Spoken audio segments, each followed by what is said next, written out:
Let's proceed and talk about sixth part of our story. And before moving on to its explanation, like always, we'll discuss difficult word meanings first. The first difficult word is pitiful. It means not satisfactorily. और उर्दू में से कहेंगे गैर इत्मीनान बख्श. Second word is disrepute. It means worn out or ruined because of age or neglect. Urdu में से कहेंगे खस्ता हाल. Third word is wanderer. It means a person who travels aimlessly, और इसे हम a traveler भी कह सकते हैं और उर्दू में से कहेंगे मुसाफिर. Fourth word is zeal. It means great energy or enthusiasm in pursuit of a cause or an objective, और उर्दू में से कहेंगे जोश.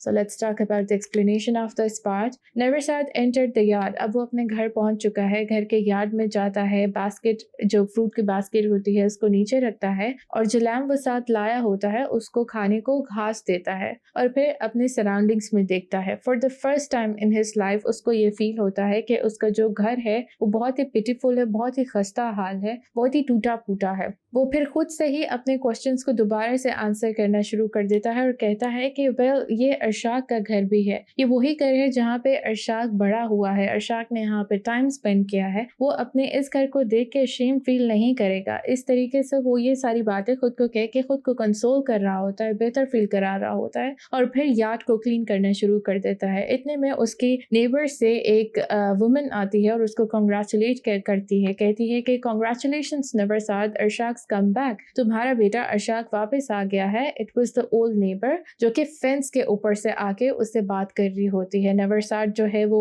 फ्लश करना शुरू हो जाता है, यानी उसके चिक्स जो हैं वो रेड होने शुरू हो जाते हैं विद जॉय, और उसको रिप्लाई करता है कि thank you and may your wanderer return as well. कि मैं ये उम्मीद करता हूँ कि तुम्हारा बेटा, जिसे वो वॉन्डरर कह के मुखातिब कर रहा है, एड्रेस कर रहा है, वो भी जल्दी आ जाए.